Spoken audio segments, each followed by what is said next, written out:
Muy buenas noches con todos. En nombre del Centro de Capacitación de la Asociación Automotriz del Perú, les damos la más cordial bienvenida esta noche a la conferencia técnica Manejo Seguro de Vehículos 4x4.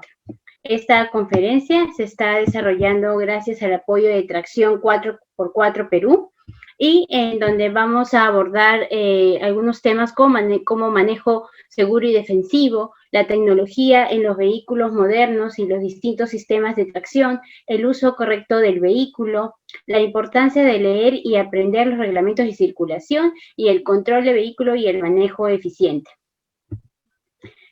Quiero agradecer a nuestro invitado de hoy, Juan Carlos Cáceres Simons, director de Tracción 4x4 Perú, creador de Safety First Perú, empresa especializada en soluciones para el uso seguro de vehículos, autor del sistema MSD, manejo seguro y defensivo, especialista en seguridad vial, supervisión de seguridad y salud en el trabajo, especialista en turismo de aventura 4x4, piloto, profesional de rally cross country, líder de opinión en la comunidad 4x4 nacional, instructor en manejo de vehículos 4x4, guía de travesías 4x4 y expediciones off-road en Perú y Sudamérica.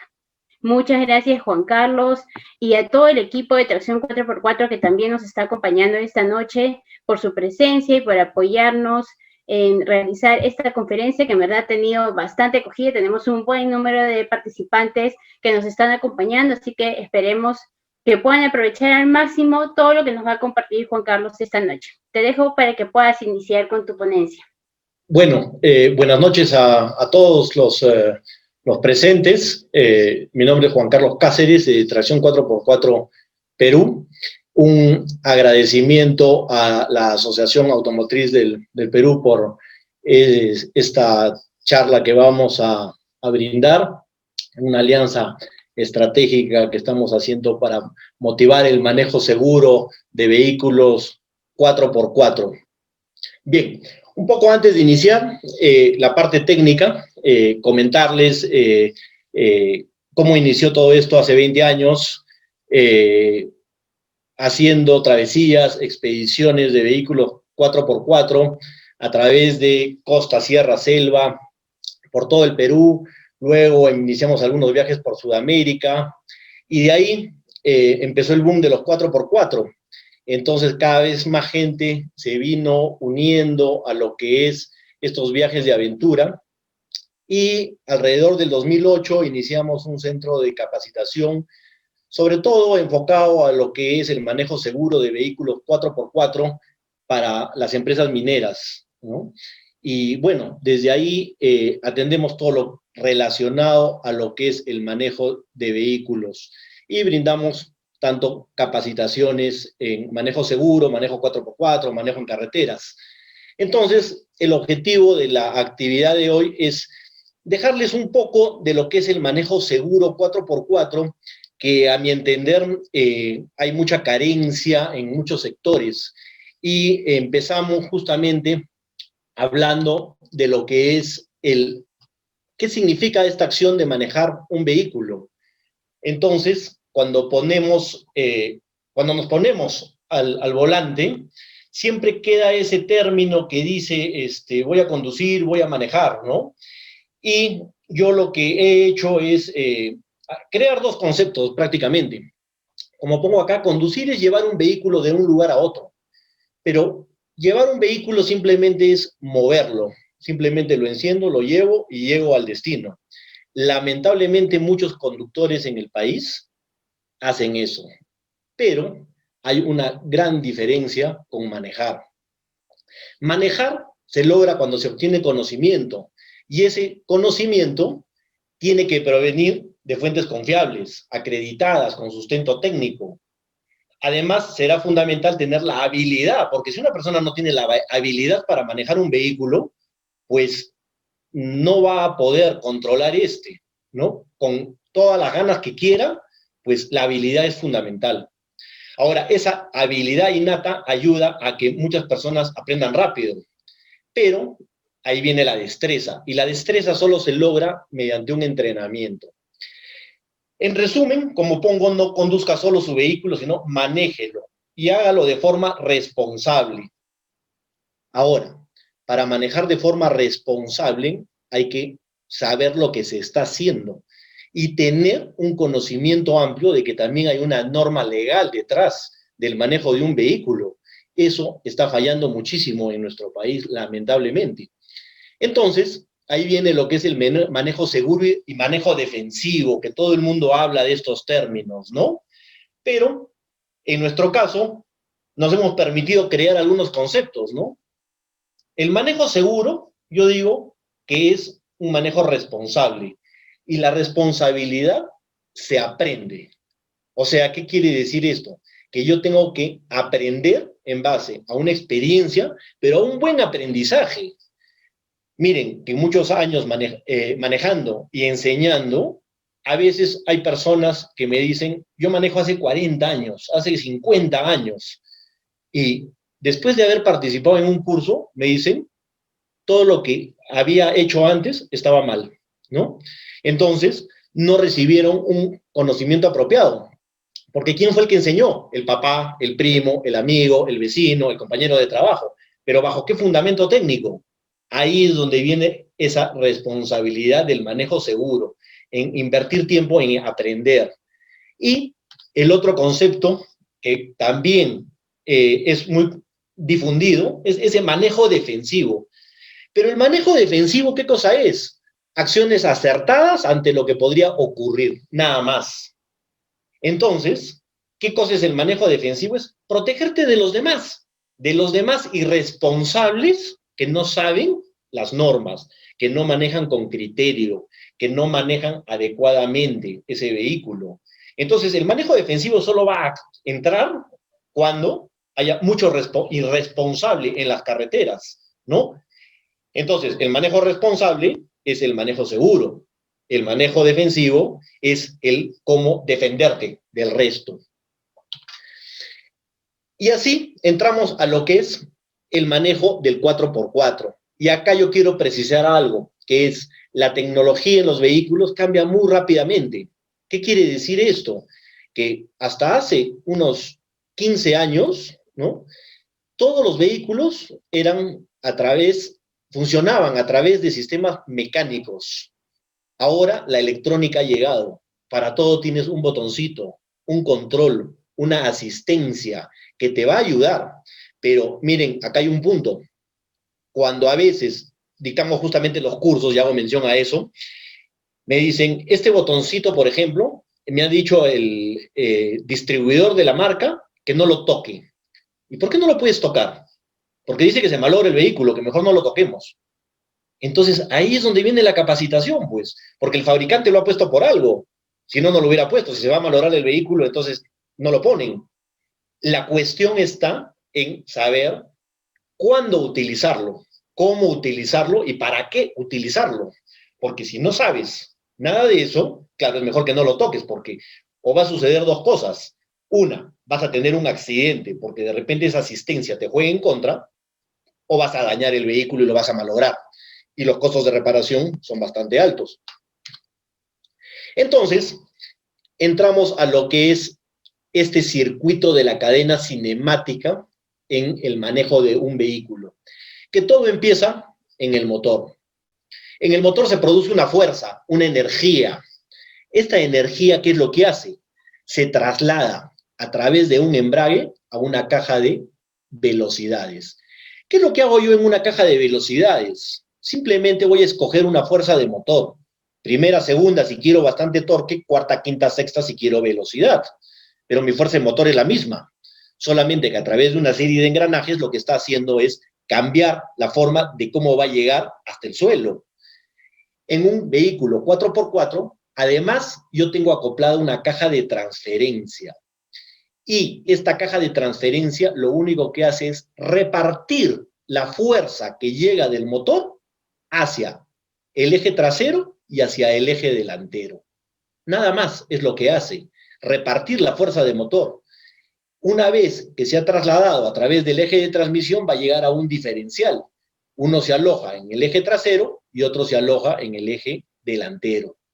Ahora, una vez que llega al diferencial, esta fuerza de motor se vuelve a repartir. Dependiendo del giro de rueda, se va a ir hacia la rueda izquierda o hacia la rueda derecha en más o menos necesidad, dependiendo cómo afronto una curva o un obstáculo. Entonces, ahí llega la fuerza de motor finalmente al suelo. ¿Y aquí quiero llegar con esto? A que tú puedes tener 500 caballos de fuerza, puedes tener el mejor torque, has invertido en el mejor embrague, puedes tener el mejor vehículo, pero si no sabes dónde poner las ruedas, estás perdido. Y por eso se ve muchas veces a personas intentando pasar un obstáculo y no lo logran superar. Y solamente hay que atender la parte mecánica. ¿Qué es lo que hace el diferencial?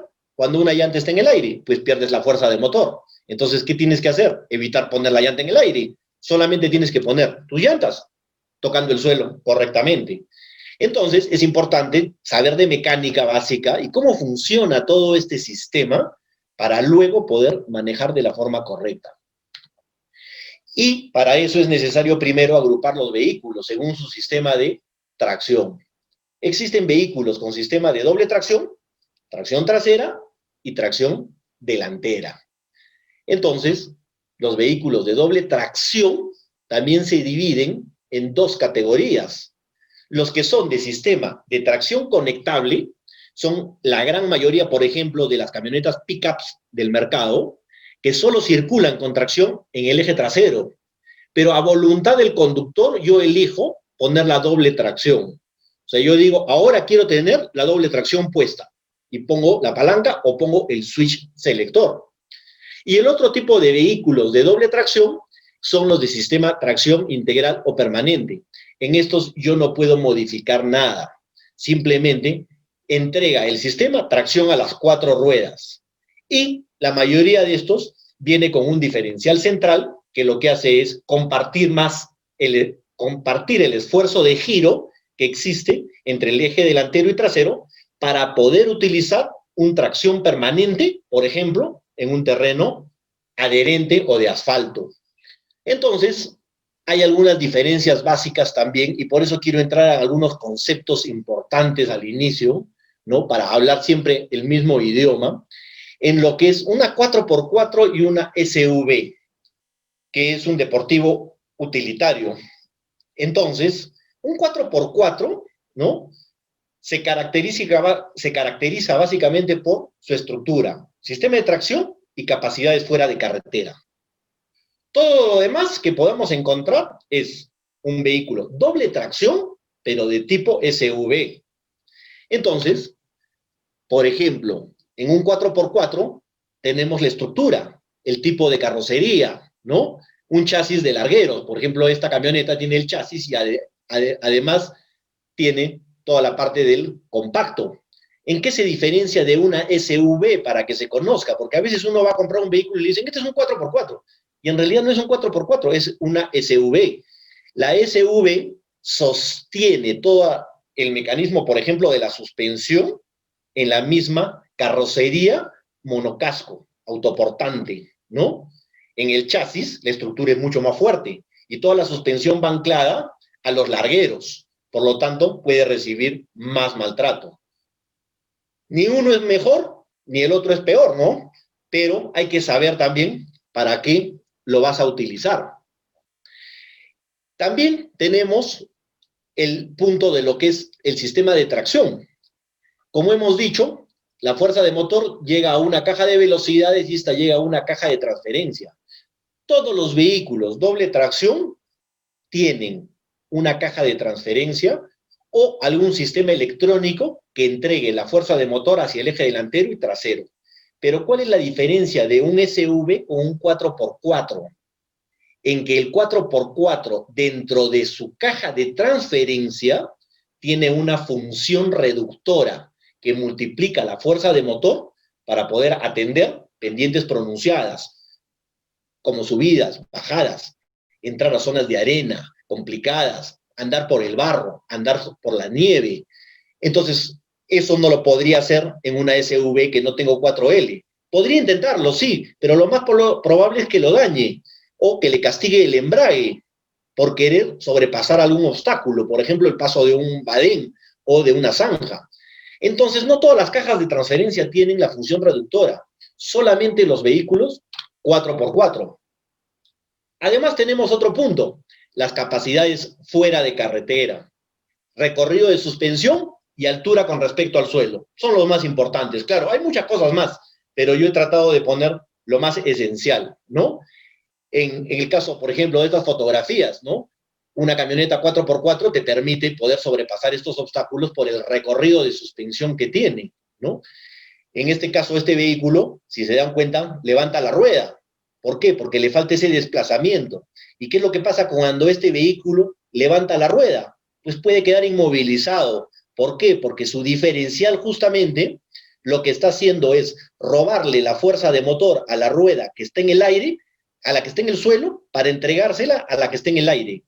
Entonces, lo que va a hacer esta rueda es perderla por un simple deslizamiento. No sé si alguna vez se han atollado en la arena y han visto que una llanta siempre está quieta y la otra gira a toda velocidad. ¿Alguna vez se han preguntado por qué sucede esto? Simplemente es porque el diferencial está actuando y lo que está haciendo es robarle la fuerza de una para entregarle a la otra, pero como la otra está en el aire, simplemente la pierde, la bota. Para eso funcionan los blocajes de diferencial que vamos a ver más adelante. Entonces, los vehículos 4x4, ¿cómo identificarlos? Mediante esos tres aspectos que les he dicho. Y acá tenemos, por ejemplo, 3 fotografías de un vehículo 4x4. Y ojo, que un vehículo 4x4 no nos dice un vehículo enorme. Por ejemplo, tenemos esta camioneta, la Jimny, ¿no? Es muy pequeñita, pero es un 4x4, ¿no? Entra dentro de la categoría del 4x4.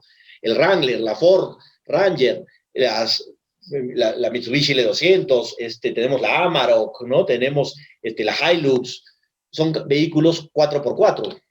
Y tenemos los vehículos SUV, que se caracterizan por ser más de vías carrozables. Ok, yo puedo llevar mi vehículo a la sierra, claro que sí, ¿no? Pero no lo puedo someter a meterme a un lecho de río seco, por ejemplo, con piedras de 10 centímetros. No voy a pasar, lo voy a romper, ¿no? Entonces, ahí es donde vienen también todas las asistencias de manejo y ayudas electrónicas que van apareciendo con los años y con la tecnología, que hoy día son muchísimas, ¿no? Tanto los vehículos 4x4 como los vehículos SUV traen muchísimas asistencias y hay que saber utilizarlas para sacarle el mejor provecho a ese vehículo. Por ejemplo, acá yo les pongo esta página en la que dice ABS, ¿no?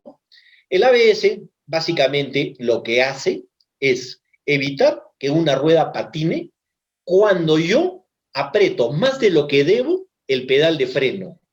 En ese momento una centralita dice, esta rueda se quiere bloquear y evita que bloquee para que yo no me arrastre contra el obstáculo.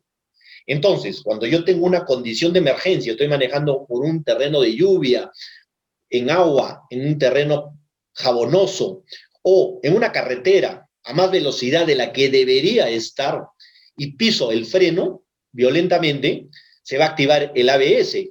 Por eso hay que tener siempre una frenada progresiva. Yo siempre digo una cosa, ¿sentiste alguna vez el ABS? Si lo has sentido, es porque estás yendo muy rápido. Deberías ir más lento, porque el ABS, un buen conductor, nunca debería de sentirlo, porque está calculando muy bien a precisión su momento de frenada, la presión que estás ejerciendo sobre ese pedal para poder controlar lo que viene, sea un obstáculo, un badén, una curva. Pero, ¿dónde entra a funcionar el ABS? Cuando se te cruza una persona, cruza un niño, un perro en la carretera, ¿no? Cae una roca del cerro. Entonces, ¿qué es lo que debo hacer en ese momento? Pues pisar el freno, pues, porque no me voy a chocar. Entonces, ¿qué es lo que hace el ABS? Evita que te arrastres contra el obstáculo. Pero, ¿qué es lo que hace también el ABS? Te ayuda a poder dirigir el vehículo mientras que esquivas ese obstáculo. Entonces, de esa manera, vas a poder controlar la situación. Otra asistencia de manejo y ayuda electrónica que existe son los blocajes de diferencial. Y de esto hay muchísimo también. Pero tenemos algunos que son muy claros. El blocaje trasero y el blocaje central. Además, algunas camionetas traen este blocaje tipo LCD, que es un blocaje de desplazamiento limitado, ¿no? Que lo que hace es, cuando una rueda quiere patinar en el eje trasero, lo que hace es tratar de controlarla. ¿Para qué? Para evitar que se vaya en deslizamiento y te acomode la camioneta nuevamente. Entonces, algunos vehículos traen ese sistema LSD, pero eso solamente trabaja hasta un 70, 60%. Y cuando ya el deslizamiento es mayor a la resistencia que puede hacer ese elemento, simplemente el vehículo desliza y patina. ¿Es una gran ayuda? Claro que sí. Ahora, también tenemos los blocajes de diferencial. Y este es uno de los famosos botoncitos que a veces me dicen, pues esto me han dicho que se malogra, mejor no lo toco. Y sí, pues se malogra si es que no lo sabes utilizar. Pero, por ejemplo, si una rueda ha quedado en el aire, como por ejemplo la trasera de esta camioneta, y la camioneta no quiere avanzar, ¿qué es lo que hago? Aprieto el botoncito y este botoncito le hago un clic. Y en ese momento va a bloquear al 100% el eje trasero. Anula la rueda que esté en el aire y con toda la fuerza de motor llegas a la rueda que está en el suelo. En ese momento, la camioneta avanza solita y sale del problema. Listo, terminaste eso, lo quitas, sigues avanzando en la ruta. Te caíste a una cuneta porque había nieve, se te fue la cola, pones el botoncito, activas el blocaje y la camioneta solita empieza a trepar a la carretera a velocidad mínima. Entonces, de esa manera, las ayudas electrónicas, claro que ayudan, porque ese es su nombre, ayudas electrónicas, son asistencias al manejo, pero hay que saber utilizarlas. Entonces, entramos al siguiente, el control de tracción. El control de tracción, ¿de qué se encarga? De garantizar la mejor transferencia posible de potencia al suelo cuando hay pérdida de adherencia. Yo estoy manejando por un camino de trocha y de repente una de las ruedas pierde un poco de adherencia. ¿Qué es lo que hace el control de tracción? Lo que hace es, empieza a frenar una rueda y acelerar la contraria para equilibrar justamente la tracción del vehículo. Es una gran ayuda. Hoy en día se evitan muchísimos accidentes justamente por el control de tracción. Pero hay un botoncito que dice desconectar el botón de control de tracción. Entonces, si todo esto fuera excelente en todas las condiciones, no existiría ese botón, ¿verdad? Pero ¿por qué existe ese botón? Por un simple hecho, y el fabricante también lo dice, desconecte el botón del control de tracción cuando va a entrar a condiciones severas de deslizamiento. ¿Por qué? Porque el sistema se empieza a descontrolar, no sabe qué es lo que pasa en el giro de tus ruedas. Por ejemplo, en esta fotografía, en la arena, un caso muy típico, cuando vamos a las dunas. Hay que desconectar el control de tracción cuando lo vas a utilizar en 4H. ¿Y por qué les digo en 4H? Porque cuando tú pones 4L en tu caja de transferencia, automáticamente el sistema reconoce la 4L para un terreno de dificultad y desconecta el control de tracción y el sistema de ABS automáticamente.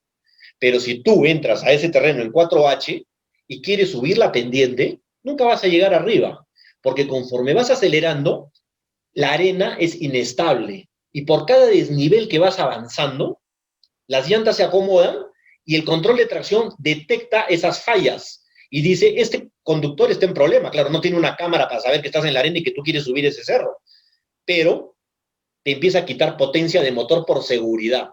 Y ha llegado casos en que hasta te llega a apagar el vehículo, te lo deja en ralenti. Entonces, después de 3, 4 intentos, se le dice a la persona, ¿has desconectado tu control de tracción? No, a ver, desconéctalo. Y la camioneta trepa perfectamente. ¿Por qué? Porque el control de tracción hay que saber en qué momento se debe de desconectar. De lo contrario, te está jugando en contra. Pero ¿cómo haces para saberlo? Con conocimiento. En principio lean los manuales. En el manual dicen muchísimas cosas, pero la gran mayoría de personas cogieron el manual de su vehículo y lo guardaron. Y ahí quedó. Entonces, todos estos elementos súper importantes, finalmente, no los aprovechan. Otro es el control de estabilidad. ¿Qué es el control de estabilidad? Es el que te ayuda a devolver el vehículo a la trayectoria ideal. Mientras Juan Carlos, nuestro ponente, logra conectarse nuevamente, quiero comentarles que todas las conferencias gremiales y técnicas que nosotros realizamos las pueden encontrar en la biblioteca del Centro de Capacitación de la Asociación Automotriz del Perú, que está en la web de la Asociación Automotriz, que es www.aap.org.pe/biblioteca. Ahí tenemos diversas categorías, tanto de contenidos de marketing, ventas, talleres, también de categorías de temas tributarios, aduaneros, laborales, en donde no solo estamos ingresando los contenidos de todas las conferencias que realizamos nosotros, sino también de nuestros aliados estratégicos que realizan sus webinars, sus conferencias y nos dan la autorización para poder compartirlo, también lo van a encontrar ahí. Este servicio que brinda la asociación ya lo estamos realizando desde hace ya 3 meses, ha tenido una muy buena acogida, así que los invitamos a que puedan también unirse y conectarse, es totalmente gratuito y pueden mantenerse siempre actualizados. Muchas gracias, bueno, disculpen este inconveniente, se fue el internet y bueno, tuvimos que resetear el módem, pues para que, creo que es un problema que tenemos todos en el Perú hoy en día y más en hora punta, pero bueno, ya estamos nuevamente y quería, bueno, pedir las disculpas y continuar en lo que me quedé. Estábamos hablando justamente del control de estabilidad. Entonces, hablábamos del control de estabilidad. ¿Para qué sirve este elemento? Para justamente poder salvar una situación en la que el vehículo pierda la trayectoria ideal. Ahora, este elemento, ¿cómo funciona? Funciona de la siguiente manera.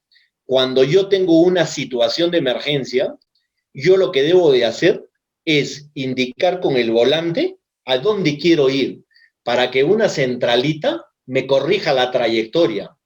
¿Por qué se dan muchos accidentes?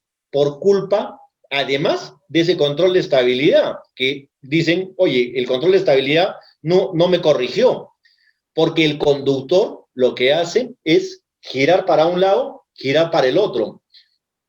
Entonces, de esa manera, lo que estamos haciendo es hacer que el vehículo vaya en una trayectoria de un lado o de otra, pero finalmente no le estoy indicando al vehículo a dónde quiero que vaya. Yo lo único que debo hacer es poner el volante en la dirección hacia donde debe de ir.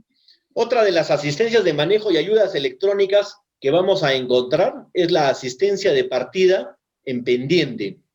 Aquí lo que tenemos es un sistema de asistencia. ¿Qué es lo que se hace? Como el conductor no domina ese juego de pedales, de sacar el pie del embrague, sostener el peso del vehículo, pasar el pie del freno al acelerador y darle la potencia necesaria para que el vehículo no se vaya para atrás, no se apague, no patine sus ruedas, ¿no?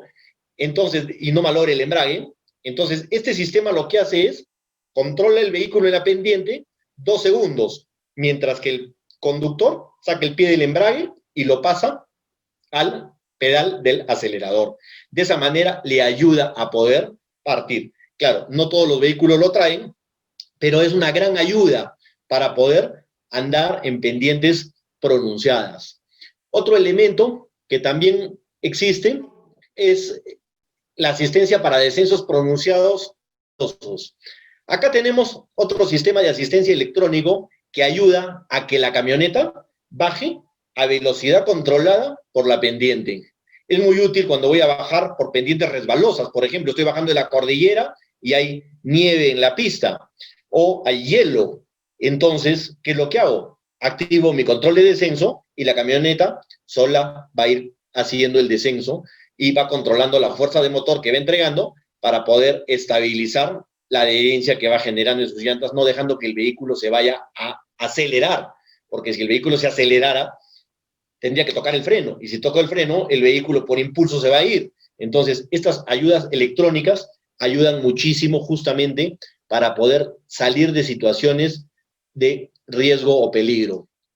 Entonces, no existe vehículo malo, solo hay que elegir el vehículo según la actividad que uno va a desarrollar. El gran problema de casi todos los propietarios es que se compraron un vehículo que no atendía esa necesidad. Entonces, ¿Qué significa esto? Que debemos aprender a poner el vehículo adecuado para la actividad que voy a desarrollar. Por ejemplo, para actividad minera, ¿no? Comúnmente se utilizan las camionetas pickups, pero hay diferentes necesidades para la costa, para la sierra, para la selva. El equipamiento que le vas a poner a ese vehículo no es el mismo para andar en la sierra que para andar en la selva, para hacer un seguimiento de flotas o para poder andar haciendo trabajos administrativos en la ciudad, por ejemplo, ¿no? Entonces, hay que comprar el vehículo adecuado y adaptar este según la necesidad. Para uso logístico, por ejemplo, administrativo y actividades comerciales o industriales, de la misma manera, elegir el vehículo correcto. Para uso recreativo y viajes familiares, cuestión que elijas el vehículo que más te gusta, que te acomode, que cumpla con tus necesidades. Si yo quiero viajar por la sierra, pues que sea un vehículo que tenga un poquito más de despeje mínimo del suelo. ¿Para qué? Para que no se golpeen las partes bajas.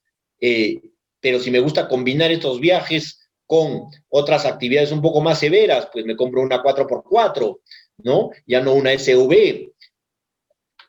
Y ahí tenemos para actividad off-road. Ya viene otro tipo de preparación. Pero si tú compraste una SUV y quieres hacer off-road, lógicamente vas a despedazar tu camioneta. ¿Y quién es el malo? El fabricante.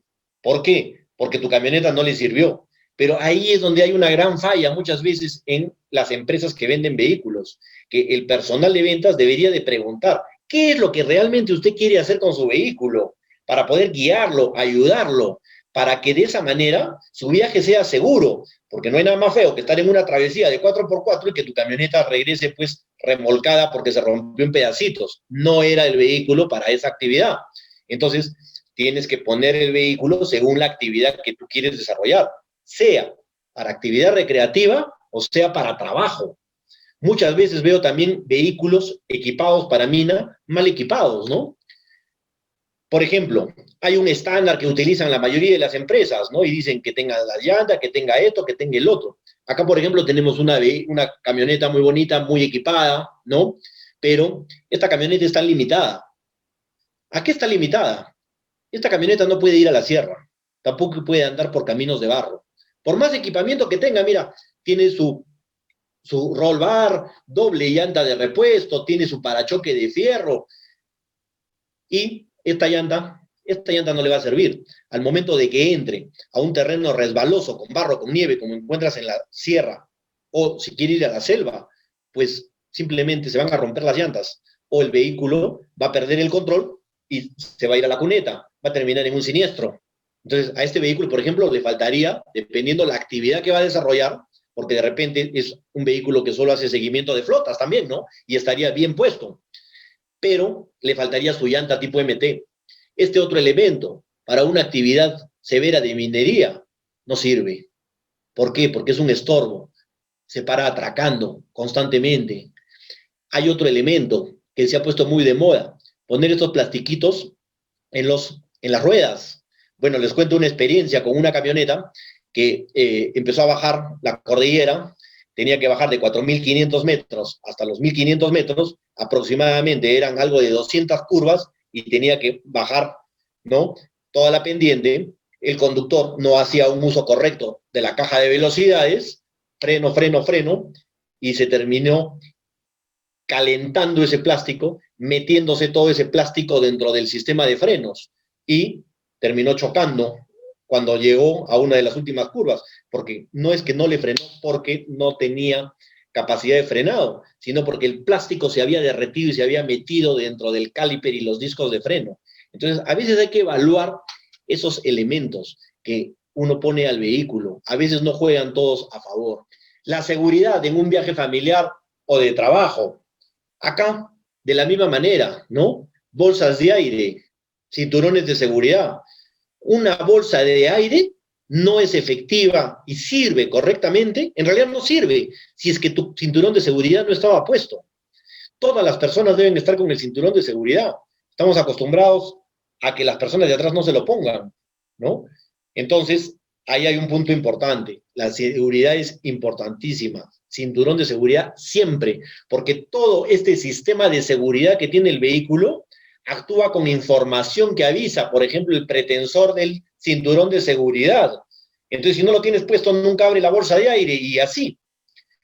Otro punto, las famosas estructuras antivuelco. Por ejemplo, la foto de acá arriba.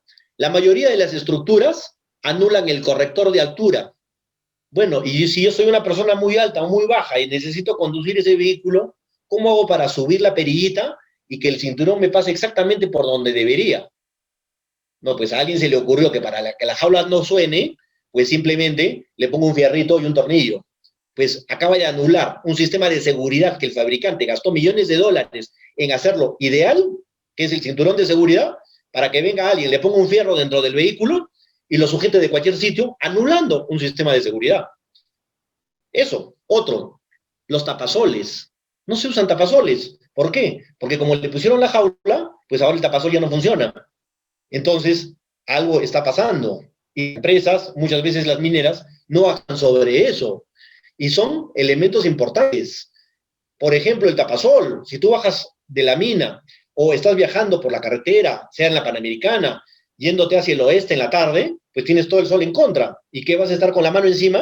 No, pues para eso es el tapasol justamente.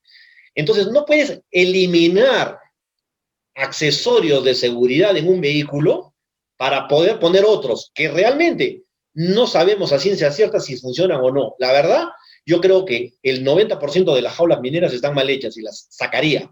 Además, que la nueva tecnología de los vehículos hace que estos tengan un sistema de empotramiento ideal para que se deforme la carrocería.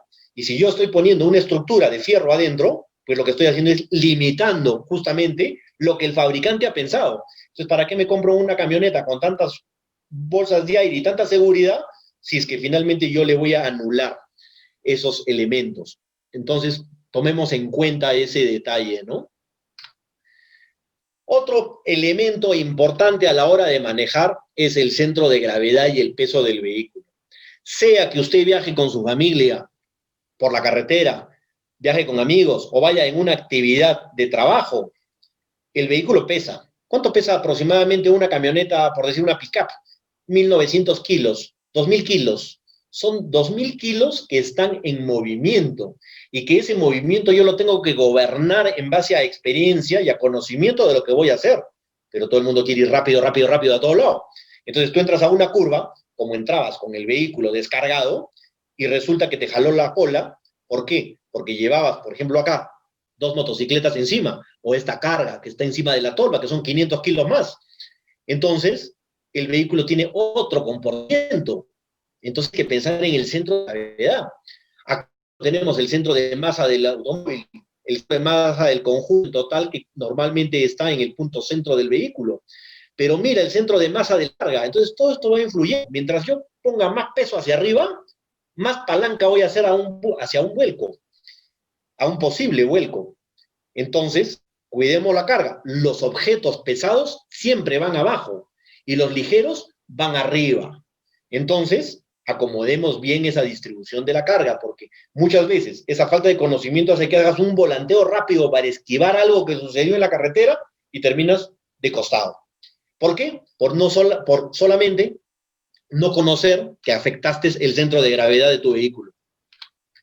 Objetos sueltos. Por ejemplo, acá miren estos fierros que están transportando acá adelante, ¿no? O sea, en caso de un choque, imagínate, estos fierros, ¿en qué van a terminar? Simplemente se te van a meter y vas a morir por los fierros más que por el accidente. Este cooler, en caso de un vuelco, un accidente, todo se viene para adelante, en frenada violenta. Siempre en las travesías yo les digo, sujeten bien carga.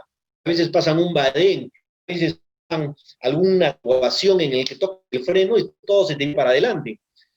Hace años en una competencia vimos que pasó una caja de llantas entre el piloto y el copiloto por el medio de los dos y salió el parabrisas hacia el capot. Era 10 centímetros más a la derecha y desnucaba alguno. En las empresas mineras veo esta irresponsabilidad de que no ponen este extintor como está aquí en la foto, sino lo llevan suelto en el suelo. ¿Y qué es lo que puede suceder? Alguien te cerró el camino, esquivaste, te fuiste a la cuneta, cualquier persona puede sufrir un accidente, pero ese extintor te cayó en la cabeza.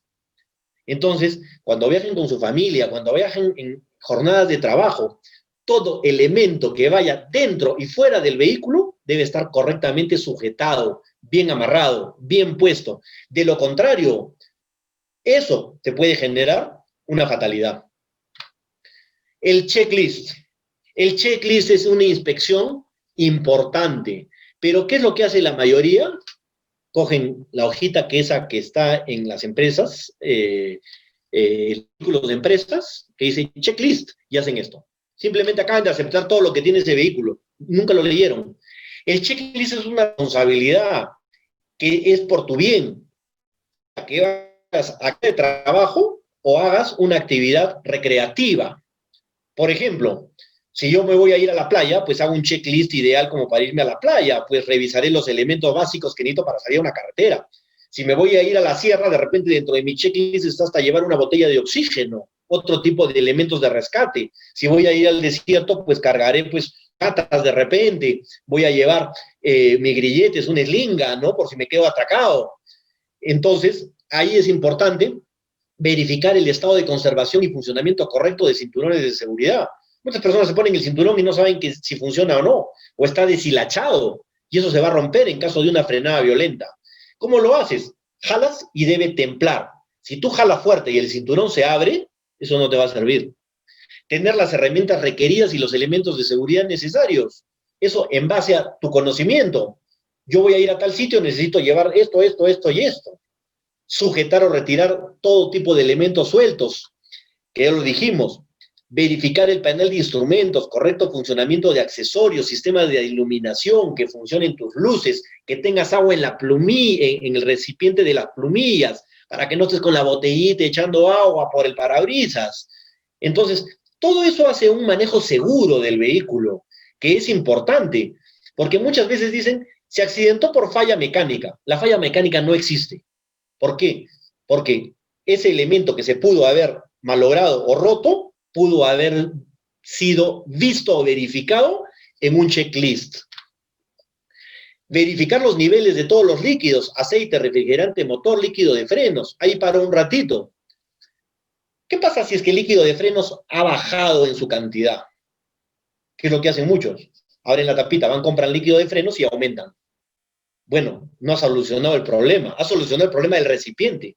Pero cuando baja el líquido de frenos en el recipiente, puede ser por dos motivos.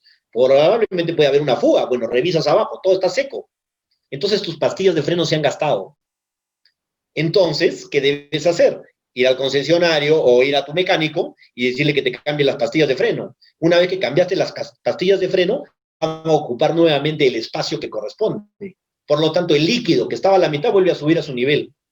Pero si tú le aumentaste, ahora lo que va a hacer es rebalsar. Y lo más probable es que te quedes sin pastillas de freno en la mitad del camino y recién te des cuenta ahí. Fajas, mangueras en buen estado, sujeción correcta de la batería. Muchos incendios se dan por eso. La batería se mueve o está suelta. Y la camioneta pasa por un salto y simplemente tocan borne positivo o negativo y se incendia el vehículo. Pernos sueltos, ajustar correctamente. Estado y limpieza del filtro de aire. Eso es importantísimo. Y en eso, la verdad, yo les digo una cosa, peleo todo el tiempo, porque el mantenimiento del vehículo dice, cada 5.000 kilómetros cambiamos aceite, cambiamos filtro de aceite, filtro de petróleo, cambiamos el filtro de aire. Sí, pero si yo estuve detrás de un camión durante 15 minutos en un camino de tierra, después de mi mantenimiento preventivo, a los 20 kilómetros después, mi filtro ya está tapado. Ese filtro lo saco y lo cambio. Mire que para nosotros, para ir al desierto, yo a veces llevo hasta 2 filtros de repuesto para ir cambiándolos cada día, porque el motor deja de producir fuerza cuando el filtro está tapado. Empieza a haber el consumo de combustible, se sobreesfuerza. El filtro de aire se cambia cada vez que se ensucia, cada vez que está sucio, no cada 5.000 kilómetros. Entonces hay que tener en consideración eso. Tú ya sientes que tu vehículo ha perdido un poquito de potencia, tu filtro está tapado. Cambia el filtro y vas a ver cómo sigue andando y ahorras combustible. Y en lo que ahorras combustible, te va a salir mucho más barato comprar un filtro de aire. Antes de partir o iniciar un viaje, se debe revisar las llantas y las ruedas que cumplan con todos estos elementos que les expongo. Pero les pongo un caso. Alguna vez estábamos dictando un curso y la persona no hizo su checklist aparentemente porque se le bajó la llanta en el circuito y bueno, la cambiamos, pues todo el mundo cambia una llanta, lo vamos a ayudar, listo, sacamos la GAT, hicimos el procedimiento, cambiamos, sacamos, salió la llanta de repuesto, muy bien, y me dice, no entra mi llanta. ¿Cómo no va a entrar? Ponla bien, no entra. Sí, pues no va a entrar, le digo. ¿Y por qué? Porque era imposible meter 6 espárragos en 5 huecos. Y aunque cause muchas veces gracia a eso, ¿no? Es común en empresas. ¿Por qué? Porque se ruletean las ruedas de repuesto para poder pasar los exámenes en las empresas de las verificaciones de los vehículos. En tal sentido, ahí, bueno, estábamos en un circuito, llamó por teléfono, le trajeron la llanta de repuesto y se acabó el problema, ¿no? Pero si hubiera estado a 5.000 metros y solito en plena cordillera, se hubiera muerto porque no tenía cómo cambiar la llanta de repuesto. Pero ¿qué es lo que hicieron? Como les digo, se ruletean las ruedas. Para pasar el examen, esto una llanta de repuesto de una Ford y esta era Toyota. Bueno, no son iguales, pues una tiene 5 huecos, otra tiene 6 huecos. Y se olvidaron de devolverla. Eso me contó después el conductor. Y así se había caminado como 2.000 kilómetros por todo lado. Entonces, ahí también un jalón de orejas a las empresas y a las empresas que hacen verificación de flotas, pues chequeen eso. ¿Por qué? Porque es parte importante de la seguridad tener una llanta de repuesto en el vehículo, no de adorno, sino que funcione y que funcione cuando se necesita. Problemas mecánicos y mantenimiento preventivo. Pues no le puedes echar agua simple pues a tu radiador, porque uno, vas a malograr el motor, lo vas a llenar de óxido y toda la parte de refrigeración del motor, ¿no? En el bloque. Y miren esta tapa, por ejemplo, llena de óxido. Ese motor, pobre motor. Pero para eso existen pues, antioxidantes y refrigerantes. Bueno, estábamos hablando de los problemas mecánicos y mantenimiento preventivo. Acá hay otro punto importante, que es estos faros que se ponen delante de las máscaras de los vehículos. Pues poner estos 4 elementos de esa manera, lo que va a hacer es que tu vehículo caliente, no entra la cantidad de aire que necesita ese motor. El viento viene así y los faros, ¿qué es lo que hacen con el viento? Lo botan para los costados, como si fueran un deflector. Entonces, o pones 2 a los costados o ponlos en otro sitio, pero no lo llenes. Por eso es que los vehículos calientan y se malogran. Bueno, ahí hemos visto esa primera parte de lo que es todo lo que es el vehículo en sí, la electrónica, los controles que te ayudan, las asistencias. Quería entrar también a hablar un poco de lo que es la importancia de leer y aprender los reglamentos. El Sistema Nacional de Transporte Terrestre se regula con 2 documentos. Reglamento Nacional de Vehículos, que muy poca gente lo conoce, y el Reglamento Nacional de Tránsito, que sí lo conocen porque de ahí es donde vienen la mayoría de las papeletas, ¿no? Entonces, acá hay que aprender reglamentos por 2 motivos importantes. Uno, porque debes de saber cuáles son tus reglas al momento de conducir y cómo equipar un vehículo. Y 2, porque solo leyendo tu reglamento y conociendo no vas a ser sujeto de abuso de autoridad, porque lamentablemente, y es bueno decirlo, la policía también se aprovecha de que las personas no conocen sus reglamentos. Entonces les dicen cualquier cosa y lo toman como válido. Y ahí es donde entra la clasificación vehicular. Todo conductor que maneja un vehículo tiene que saber a qué categoría corresponde el vehículo. En el caso de la M1, 8 asientos o menos, sin contar el asiento del conductor, camionetas cerradas. Pero, ¿cuál es la que te corresponde? Tienes que saberlo, pues cada vehículo, cada categoría tiene un reglamento. No todos los vehículos son iguales. No es lo mismo manejar un bus que una camioneta que un auto. Entonces, lees tu reglamento, te enfocas a tu categoría y de esa manera vas a poder saber a qué debes poner a ese vehículo. Y acá les voy a poner unos casos. Uso de cintas reflectivas, ¿no? Muchas camionetas les ponen la cinta reflectiva, pero otras no. Y a veces yo le pregunto, ¿por qué no le pones a tu camioneta pick-up la cinta reflectiva? Porque no necesita, me dice. ¿Por qué no necesita? Porque es de uso particular. ¿Y eso qué tiene que ver? No, a mí me han dicho hasta cuando he comprado que esta camioneta no necesita uso particular, solo para uso de trabajo o de carga. Pues eso es falso. Todo vehículo no necesita. que tú le des un uso particular o que tú le des un uso de trabajo, que te vayas con tu abuelita a la playa el fin de semana o que lleves explosivos a la mina al siguiente fin de semana, estás usando el mismo vehículo y tienes que tener la cinta reflectiva, así de simple. De lo contrario, es papeleta y decomisar tu vehículo y llevarlo a la comisaría.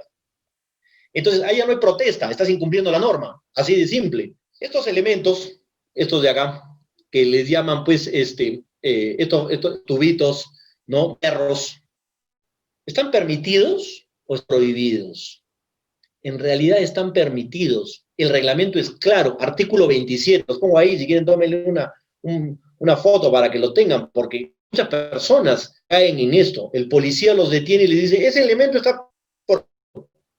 ¿Dónde dice? No está prohibido. Bueno, el artículo dice que tú le puedes poner todos estos elementos a tu vehículo, y uno de ellos es este. Y dentro de las federaciones dice que tienes que cumplir ciertas condiciones, siempre y cuando no tengan bordes redondeados, punzocortantes, salientes. Además, no pueden superar los 200 milímetros de distancia.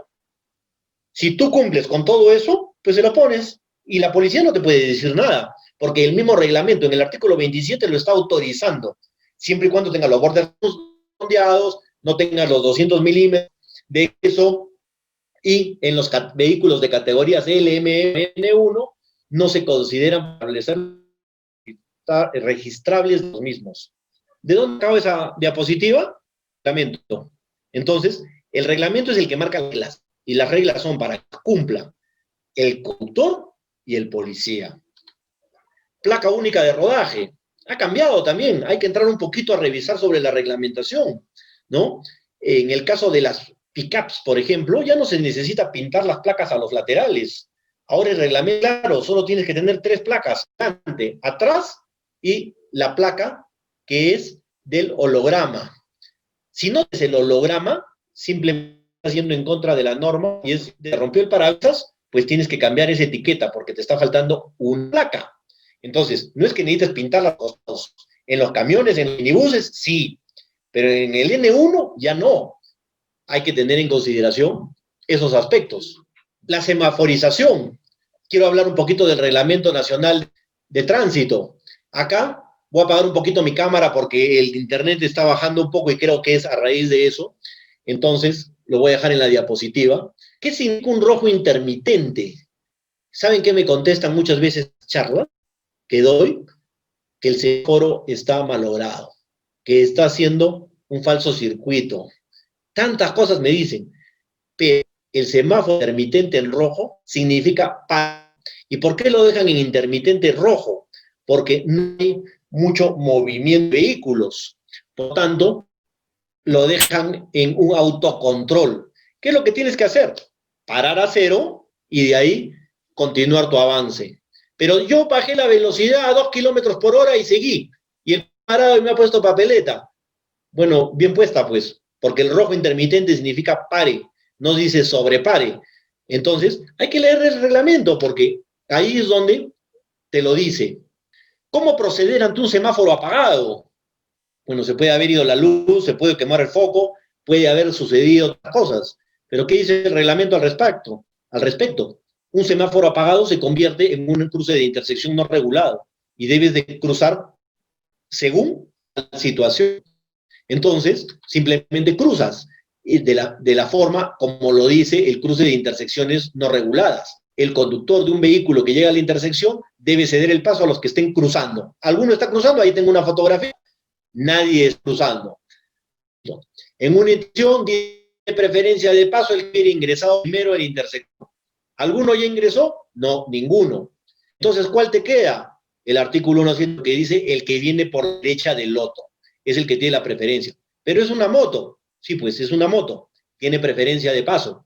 Entonces, es un vehículo que tiene los mismos derechos que una camioneta, que un camión o que un auto. Entonces, tiene que pasar primero el de la derecha y luego pasas tú. Si empleáramos ese orden que dice el reglamento, no habrían choques en las intersecciones. Habría más respeto al bien común, a la señalización. Manejo seguro en distancias de seguimiento. Carreteras, 3 segundos. ¿Pero por qué no 20 metros, 40 metros?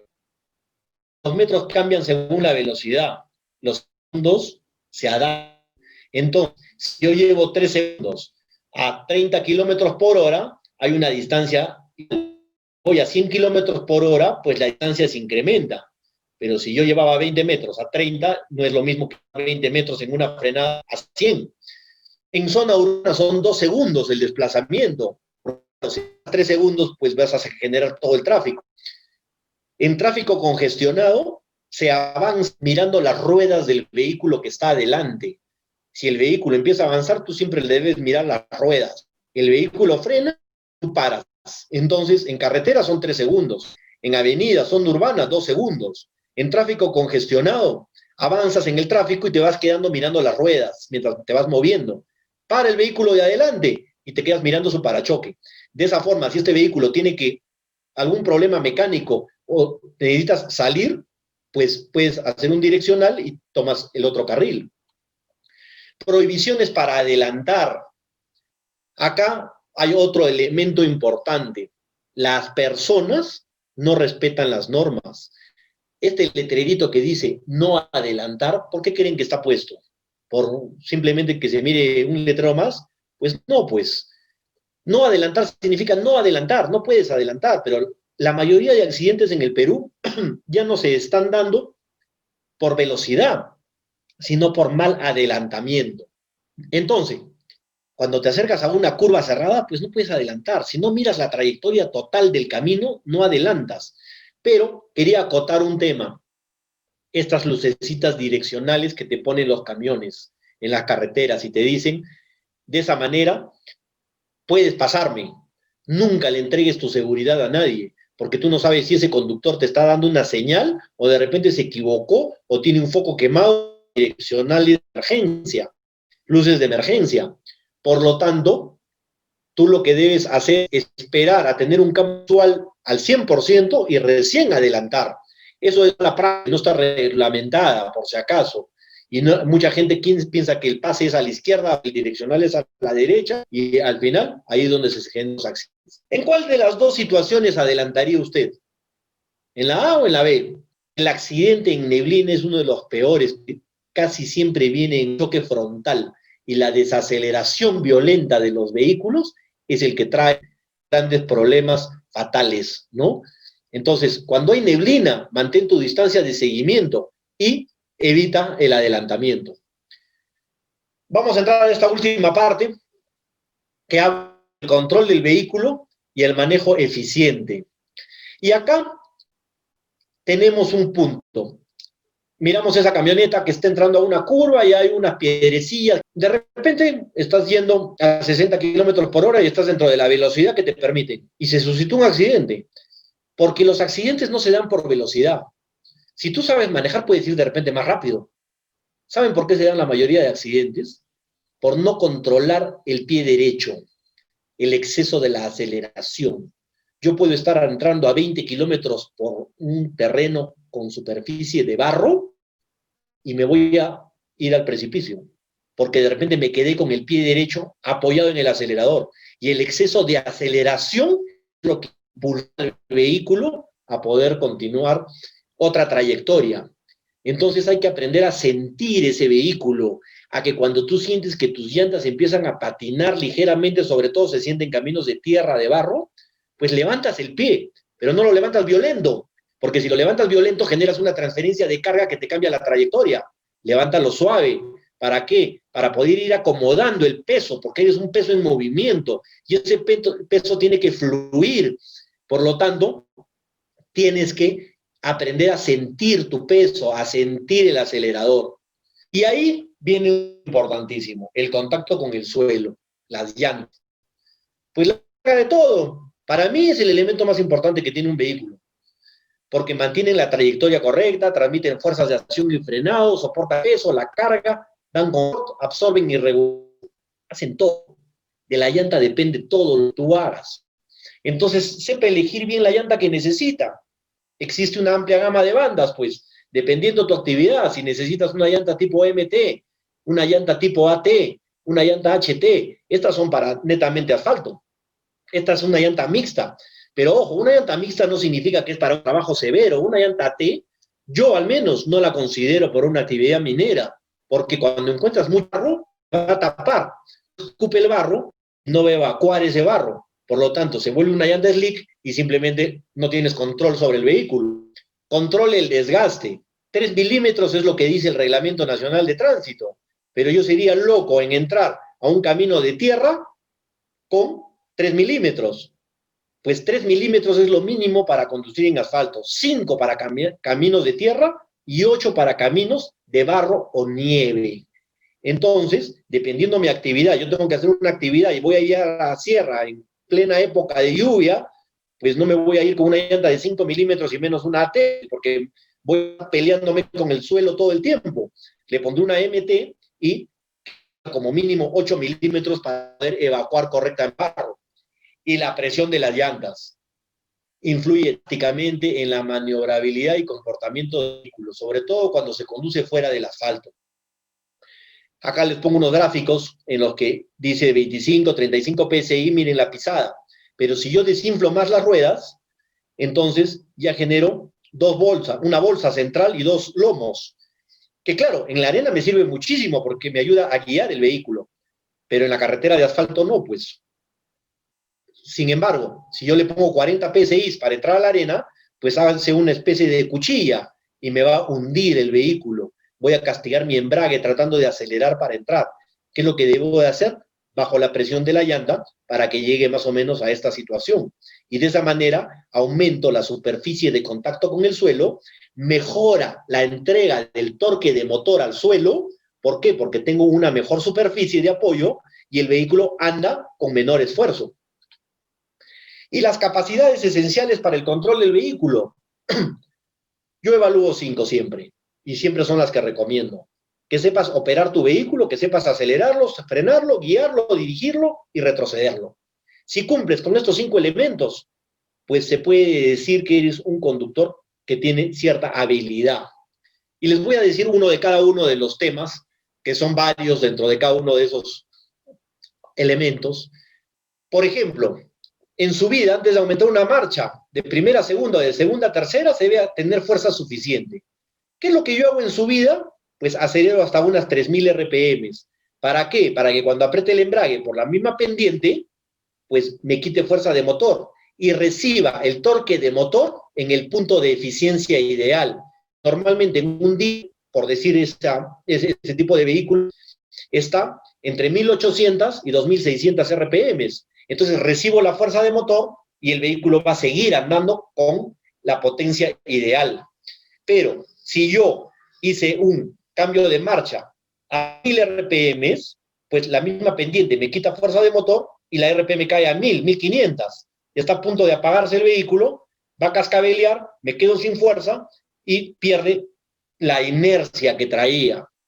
Eso se llama saber operar un vehículo, hacer los cambios de la forma correcta. Cada vehículo es diferente, por eso hay que leer la ficha técnica que te entregue el fabricante, y acá te dice cuál es tu rango de torque en el que debe trabajar, y tú puedes siempre de llevar esas RPS. Saber acelerar, ¿qué significa? Control sobre el pedal del acelerador. Es lo primero que tienes que aprender, a saber cuánta potencia le das y cuánta potencia le quitas. Integra ese hombre máquina. Tus ruedas son como tus zapatos. Todo lo que tú hagas con el movimiento del vehículo tienes que aprender a sentirlo. Y de esa manera vas a aprender a dominar la tierra, a dominar el barro, a dominar la nieve. Saber frenar. Algunos conductores usan como elemento de frenado la caja de velocidades. A ellos le dicen el enganche. Y eso les digo, está mal. ¿Por qué? Porque eso en realidad es un freno motor. Pero yo no puedo venir a 100 kilómetros por hora, meterle de cuarta a tercera y sentir como las llantas se bloquean. Porque la transferencia de carga violenta que va a existir al momento de meter de cuarta a tercera sin haber frenado el vehículo, me va a impulsar el vehículo a una trayectoria que no es ideal. Y normalmente me va a arrastrar en una subvirancia, me va a tirar contra la curva. O va a hacer que haya una sobrevirancia, como en la foto que pongo, y me mueva la cola del vehículo. Y si no soy muy habilidoso para recuperar esa línea, pues termino en el precipicio de costado en la cuneta. freno motor, se utiliza previamente el frenado. ¿Y cómo se hace? Primero frenas, desciende, y de ahí rebajas el cambio. ¿Para qué rebajaste el cambio? ¿Para frenar el vehículo en la curva? No, para estabilizar su peso en la trayectoria que viene luego. Entonces, de esa manera, el vehículo entra perfecto a la línea de curva y en la salida, botas el siguiente cambio y el vehículo tiene un comportamiento ideal. Saber guiar o dirigir, otro gran problema. Las personas normalmente agarran el volante como sea. Lo ideal es a las 10:10 y que el giro sea perfecto. Tú llevas y traes movimientos continuos, nada de estar dándole violencia, porque cada violencia, acto de violencia que tú hagas al momento de girar el volante, eso va a desarrollar una transferencia de carga violenta y eso desestabiliza un vehículo. Y si además tu centro de gravedad lo has afectado, pues te puede llevar a un vuelco. Más aún, si haces una frenada violenta, por ejemplo acá en esta foto que les pongo abajo, y además haces un giro violento, pues el vehículo lo más seguro es de que se va a salir de la carretera. Entonces, pero si tú haces un esquivo, por ejemplo, porque tienes que evitar una piedra, pues esquivas rápido, pero regresa con suavidad, porque si regresas con la misma intensidad que le diste al momento del esquivo, pues estás haciendo una sobrecarga, y esa sobrecarga desestabiliza el peso, y son 2.000 kilos pues que estás cargando. Saber retroceder, tan igual como es importante ir para adelante, hay que saber ir para atrás. En el caso que tú quieras hacer actividad fuera de carretera, retroceder por una pendiente como esta de la segunda foto, retroceder por una pendiente significa, uno, siempre sigue la misma huella por la que has subido cuando no estás en una carretera. Eso te va a decir de que sigues por el camino que tú observaste en la subida. Pero ¿qué sucede si es que cambiaste la trayectoria al momento de retroceder? Pues te caíste de repente a una cuneta, te caíste a un hueco o te encontraste con una roca o piedra. Usa los espejos, mueve tu cabeza 2 segundos cada espejo para que no pierdas el campo visual. Controla la velocidad con el embrague. Si es una pendiente pronunciada, se retrocede en 4L siempre. Entonces, de esa manera el torque de motor se controla, ya no tocas los frenos. Y de esa forma el vehículo baja de forma estable. Yo he hecho, para terminar este gráfico, en el que yo le digo la forma de aprendizaje, en el que tú empiezas a manejar. Tú sacaste tu licencia y empiezas a poder controlar tu vehículo. Lógico, primero a zona urbana. En el año, tú deberías haber cubierto tus 10.000 kilómetros de zona urbana para recién salir a una carretera de asfalto. Una vez que has salido a la carretera de asfalto, vas a tomarte 3 años para manejar en carreteras no pavimentadas secas. Una vez que has logrado tus 3 años o 30.000 kilómetros en carreteras no pavimentadas secas, se puede decir que ya dominas ese suelo y de ahí vas a pasar a caminos resbalosos de ripio o gravilla, que para eso necesitas 5 años y 50.000 kilómetros. No es poco, claro que no es poco, pero es que el aprendizaje viene pues a pocos y tienes que ir sintiendo cada uno de los suelos a los que vas a ir cambiando. Para que tú puedas llegar a manejar en una carretera cubierta con barro o nieve, según lo que he observado en tantos años capacitando y en mi propia experiencia, solo vas a lograr el barro, dominar el barro o la nieve, por lo menos con 8 años de manejo en las condiciones anteriores y con 80.000 kilómetros. Y el hielo ya es, se puede decir, tu máster en manejo. Lograr controlar un vehículo en hielo es algo muy difícil. Pero ¿a qué va mi cuadro? Y este se lo presento muchas veces a las empresas. A que a veces me traen un trabajador que me dice, me han contratado para manejar en la cordillera a 4.500 metros sobre una carretera cubierta con barro y nieve. ¿Cuántos años de experiencia tienes? 1 año a 2, pero ya tengo mi licencia y he sacado la profesional por si acaso. ¿Eh? Bueno, vamos a probarte. Oye, la persona todavía ni siquiera domina el camino de pavimento seco, ni menos un camino con ripio y ya lo están mandando o contratando para manejar en barro o nieve. Por lo tanto, ahí hay dos irresponsabilidades. La del mismo conductor en presentarse a una actividad de trabajo que él sabe que no está apto y la empresa en aceptarlo. ¿Por qué? Porque con 2 años de experiencia no me digas que vas a lograr manejar en barro o nieve. Entonces, hay que ser consecuente y tener esa línea que sea progresiva en el manejo. Entonces, cada quien sabe cuánto maneja, cada quien sabe qué experiencia tiene, qué conocimiento ha tomado y de quién lo ha tomado. ¿Por qué los cursos de manejo y las capacitaciones son indispensables? Porque se entrega pues información técnica de primera mano, estudiada. En Google puedes encontrar muchísimas cosas, pero no sabes quién las escribió. La experiencia del instructor en los temas relacionados es importante. Asesoría confiable en base a experiencia del instructor. En mi caso, por ejemplo, todo lo que enseño es lo que he vivido, o sea, yo no te enseño nada de que lo he leído, todo lo he hecho con el tiempo debido. He manejado en barro, he manejado en nieve, entonces si tú me preguntas algo sobre el manejo en barro y nieve, te voy a contestar en base a mi experiencia, pero muchas veces se dan repetidores que les pones un PowerPoint y lo que tienen que hacer es repetir lo que dice, y cuando viene una pregunta técnica, ahí puede haber algún problema. Claro, no todo el mundo tiene que saber todo, por eso hay especialidades. Y bueno, para terminar, para los que fueron entrando luego, tenemos pues la empresa que es Tracción 4x4 Perú, y que ya tenemos 20 años en el mercado, y que si quieren alguno de nuestros cursos, se los ofrecemos en nuestra plataforma, están en nuestra página web, diferentes cursos que dictamos. También tenemos el Facebook para que se puedan inscribir, ¿no?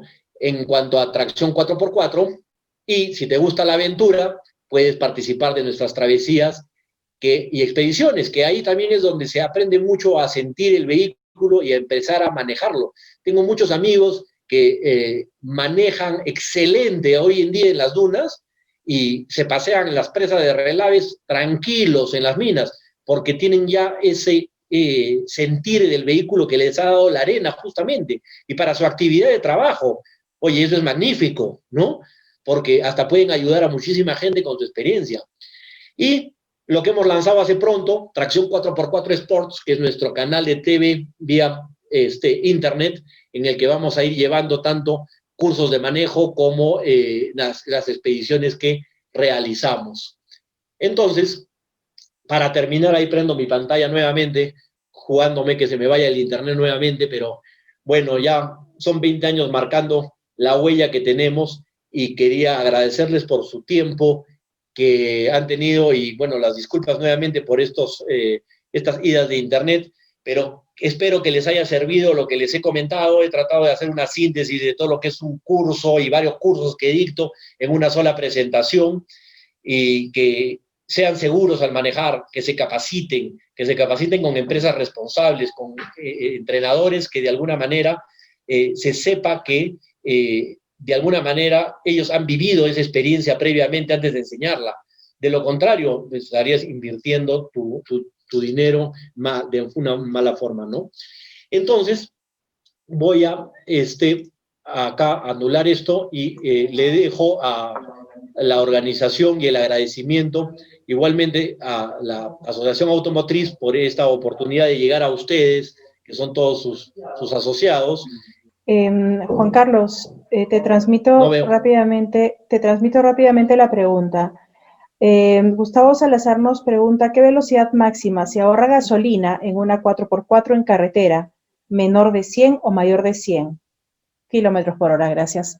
A ver, con respecto al consumo de combustible, ¿sabes dónde vas a consumir la menor cantidad de combustible? Cuando lleves tu vehículo en el rango del punto ideal de eficiencia, que es el que te lo da el fabricante en el punto de máximo torque, que es el punto donde se junta la potencia con el torque. O sea, por ejemplo, en una Hilux yo tengo una 3 litros, ¿ya? En mi punto de máxima eficiencia está en 2.450 RPMs. Y cuando yo llevo mi camioneta a 2.450 RPMs, mi consumo es el mínimo. Entonces, ¿qué es lo que hago? Trato de poner cada cambio a 2.450, siempre. Si yo la llevo a más de 2.450, hay un sobreesfuerzo y por lo tanto hay más consumo. Y si la llevo a menos RPMs, porque mucha gente también pone primera, segunda, tercera y cuarta y lleva el motor arrastrado, también se está consumiendo más combustible. Entonces, el punto ideal es el que te dice el fabricante. Por ejemplo, si manejas una L200, cambiará en 100 metros más, en 100 RPM más. Si manejas una Hilux 2.8, cambia el torque, cambia el punto de eficiencia, ¿no? Entonces, más que llevar el vehículo a una determinada velocidad, es llevar el vehículo en el punto ideal del rango de eficiencia del motor que te entrega la ficha técnica de tu vehículo.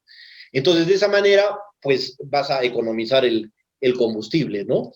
Ahora, si tú quieres ir a un rango de 100 kilómetros por hora, normalmente estás dentro de las 2.300, 2.800 RPM y el motor va fluido, por lo tanto también casi flota y en la pampa y casi no consume, ¿no? De esa manera podría decirse, no sé si ha contestado la respuesta que querías, ¿no? De todas maneras, Juan Carlos, vamos a pedirle a Mónica y a la asociación que traslade nuestros datos del correo electrónico para que si no hemos contestado alguna pregunta o hay más dudas al respecto, pues se puedan dirigir a nosotros con toda confianza. Acá tenemos una pregunta interesante. En una 4x4 normalmente conviene tener un perfil más alto de neumático. ¿Esto cómo afecta a la electrónica, el ABS o el control de tracción? El ABS, el control de tracción, la electrónica no te la va a cambiar, el que cambies de una rueda. Al cambiar la rueda, lo que has hecho es cambiar el giro de motor nada más. Has cambiado tu relación de velocidad. La relación de velocidad es en base a la fuerza de motor. En principio, en una caja de cambios ya se da una relación. A través del diferencial se da la relación. Y en el porte de rueda sale otra vez la relación de velocidad. Todo ese conjunto de elementos que hablé al inicio de la cadena cinemática hacen tu relación final de velocidad, ¿no? Lo que es caja de transferencia, caja de velocidades, diferencial. Entonces, de esa manera, el que tú pongas una llanta más alta o más baja, lo único que vas a hacer es más palanca al giro y vas a tener que pisar de repente el acelerador un poquito más para poder andar en lo que ibas en tercera, ahora vas en segunda. Cambia tu relación de giro, nada más. O sea, cuando tú partes en un semáforo, de repente la camioneta con una llanta más alta no va a ser tan ágil como era antes, pero sí te va a dar más velocidad final, dependiendo tu necesidad. En 4x4, las 4x4, para hacer actividad de off-road, normalmente le aumentas una o dos medidas, que es lo máximo que debería de hacerse. ¿Para qué? Para aumentar el despeje del suelo. O sea, tu caja, tu chasis, toda la parte baja del vehículo sube por el porte de la llanta. Y eso es importante, porque a veces una piedra de 15 centímetros la pasas y con una llanta más baja te atracas. Juan Carlos, hay muchas preguntas interesantes. Una de ellas es, más bien nos piden un tip para subir una pendiente pronunciada con terreno inestable, grama, piedra, agua, con una SUV 4x2. Ejemplo, Qashqai. Para subir una pendiente. Así es. Una pendiente pronunciada con terreno inestable con una SUV 4x2. En principio, yo no entraría en una 4x2 a una pendiente pronunciada. Como comenté en un inicio, hay que comprar el vehículo ideal para la actividad de trabajo, porque de lo contrario lo que estás haciendo es ponerte en riesgo, nada más, porque si algo te sale mal en la mitad del ascenso, pues no vas a poder salir de esa situación. Yo buscaría un camino alternativo y si no hay otro, bueno, la única forma que tendrías es tratar de desinflar las ruedas para aumentar la superficie de contacto y mejorar el control del avance, la motricidad del vehículo e ir sintiendo. Vas acelerando a pocos y vas sintiendo la motricidad de tu rueda hasta que llegues arriba. Pero de lo contrario, si estás con las llantas infladas, tienes 4x2, vas a girar en el sitio y lo más probable es de que la camioneta se empieza a querer ir para atrás y ya por peso y gravedad se te va para el precipicio y ya no vas a poder recuperar ese vehículo. Entonces, en un 4x2 no se debería de entrar, o sea, no existe una técnica para entrar en 4x2 en una pendiente resbaladiza y pronunciada. Los controles que traen de tracción, de asistencia de partida en pendiente, estos vehículos, son para salvar situaciones básicas en cuanto a lo que es un manejo en una trocha, una condición pues muy suave, pero no una pendiente pronunciada. ¿Hay un límite de velocidad para manejar en 4L? Mira, el límite de velocidad te lo va a dar la relación de velocidad. No existe un límite de velocidad que puedas establecer. ¿Por qué motivo? Eso depende de la relación de piñón que tengas en la función reductora. Si es que mi caja, por ejemplo, yo tengo una Mitsubishi y tiene un piñón de, por decirte un número, 22 dientes, la velocidad máxima que pueda entregar de repente es 70 kilómetros por hora. Pero si tengo 30 dientes, de repente es 80. Ahora, las cajas de quinta ya fueron superadas por las de sexta, por lo tanto, tienes una multiplicación más. ¿Cómo te guías? ¿Cuál es tu velocidad máxima? Cuando vas con la fuerza de motor en el punto de máxima eficiencia en cuanto al torque. Eso te lo da el fabricante en cuanto a las RPMs. Por ejemplo, dice torque de 1600 a 2600, ¿no? Ese es tu punto máximo. Entonces quiere decir que cuando tú empiezas a acelerar, ya estás en cuarta, estás en quinta, llegas a 2600, ese es tu límite. Ya no puedes castigar más el vehículo por sobregiro. Ojo, le puedes seguir dando un poquito más. No se va a romper hasta que llegues al rojo, pero solamente es por algunos instantes, nada más. Entonces, en las dunas, por ejemplo, puedes andar en 4L todo el día, no tiene por qué malograrse el vehículo. Y vas en tercera, quinta, sexta, y vas a veces velocidades de 50, 60, sales a una pampa y le puedes dar 70, 80, 90 kilómetros por hora, tienes que sexta. Hay camionetas que llegan a en 4L. Claro, para afrontar una pendiente, de repente, por unos 20 segundos. Significa que por toda la pampa, kilómetros por hora en 4L. Ahí paras, quitas 4L y pasas a 4H, ¿no? Creo que para ir terminando, Mónica, estamos abusando un poco de tanta hospitalidad y de tantos participantes, pero hay unas preguntas que están siendo recurrentes con relación a qué tan eficaz es el sistema ABS en terreno inestable, barro o en trocha con lluvia. A ver, esa es una pregunta muy bonita. ¿Por qué? Porque, ¿qué sucede? ¿En qué se maneja en trocha? Cuando rota. ¿En qué se maneja? ¿En barro o en nieve? En 4L. En cuanto uno pone la función de reducción a 4L, automáticamente el propio sistema de tracción del vehículo elimina el ABS. Hay otras camionetas que dice, por ejemplo, en la Amarok decía ABS, tú lo puedes conectar, el ABS. ¿Por qué motivo? Porque el ABS trabaja cuando siente una inestabilidad en el suelo y cuando hay terreno muy roto, donde ruedas en este desnivel, hay sobregiro de rueda, una con relación a la otra. El sistema dice, este es un conductor que está en problema y que estás pasando desnivel, y te activa el ABS en el momento en el que tú estás poniendo el pie en el freno. Se te alarga la frenada y por eso hay veces muchos choques. Mi terreno es de barro, es de nieve, son condiciones severas con pendientes, el camino está muy roto, pues ponle L y vas en tercera, cuarta, y usas la fuerza del motor en el cambio correcto como para hacer una función de autofrenado. Entonces, por ejemplo, tú puedes ir en una tercera y solo aceleras. Cuando vas a llegar al obstáculo, sube el pie del acelerador, pasas el obstáculo y vuelves a acelerar. ¿Cuándo usas los frenos? Por lo tanto, si usas el freno, te activa el ABS.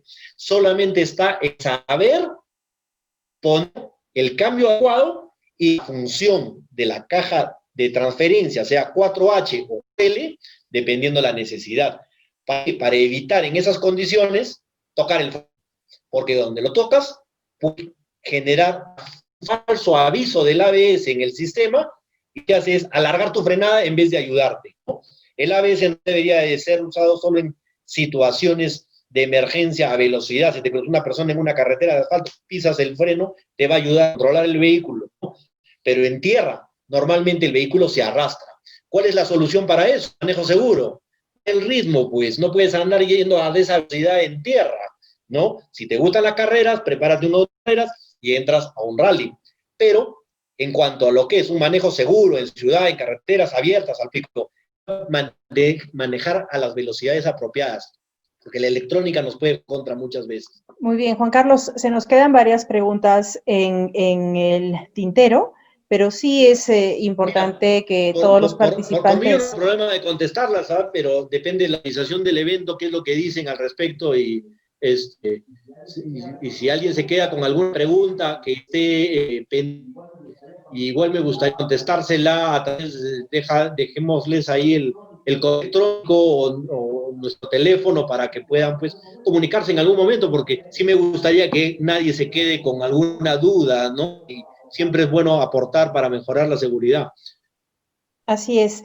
No obstante, nos está también fallando un poquito el internet, que está cada vez más inestable en esta parte del país, pero no nos faltan ganas de contestar y por supuesto que nos vamos a mantener en contacto. Mónica, paso contigo. Sí, Jimena, Juan Carlos, muchas gracias. Lo que podemos realizar es, nosotros les vamos a compartir a ustedes todas las preguntas que han quedado pendientes por correo para que les puedan hacer llegar personalmente las respuestas a cada uno de los participantes que les han formulado, ¿no? Y de igual forma vamos a compartir por ese medio, o de repente ustedes pueden indicar por el chat a todos los participantes el correo, número de contacto, igual indicarles que Tracción 4x4 Perú y el Centro de Capacitación de la Asociación Automotriz del Perú ya está desde este momento trabajando en convenio para brindarles muchos beneficios a ustedes, todos los participantes que se han conectado esta noche, a todos nuestros asociados de cursos, justamente sobre este tema que se ha abordado el día de hoy, con precios especiales para todos ustedes. Así que ya les iremos informando por correo electrónico de todas las novedades que vamos a tener para ustedes sobre este tema. Gracias por su participación, Juan Carlos, Jimena, una excelente ponencia. Gracias por todo el apoyo que nos han brindado para la realización de esta charla y gracias también a todos los que se han conectado y permanecido durante estas 2 horas con nosotros. Muchísimas gracias a ustedes, Mónica. La oportunidad ha sido de lujo y en efecto, lo que mencionas de los cursos, pues tenemos mucho deseo de poder entrar en alianza, capacitar a las personas que se han inscrito en esta oportunidad y los que vengan después a la asociación en general. Y por supuesto que hay certificación cuando brindamos estos cursos. Muchas gracias y estamos por escribir entonces en el chat la dirección de correo electrónico para poder dirigir estas y otras preguntas. Muchas gracias, Mónica. Juan Carlos. Bueno, todos, a Mónica, a la organización, sí, pues se han pasado 2 prácticas, recién me estoy dando cuenta de la hora, con algunos tiempitos que hemos perdido, pero a veces, como esto apasiona hablar, podemos a las 2 de la mañana y no vamos a parar, ¿no? Entonces hay que ponerle en algún momento, ¿no? Y de repente planificar alguna otra exposición pro en algún momento como para poder analizar algunos temas específicos de las preguntas que se han hecho para poder resolverlas, ¿no? Ahí he visto también preguntas interesantes y que, bueno, y también leo por ahí a personas muy entendidas en el manejo de vehículos también, entonces amigos también que están por ahí también en el grupo de preguntas, y la verdad es de que les agradezco a todos el que me hayan permitido llegar a ustedes a través de estas técnicas, tips y haciendo un poco de todo lo que se hace y se enseña, ¿no? Bueno, me despido de ustedes y ya hasta pronto.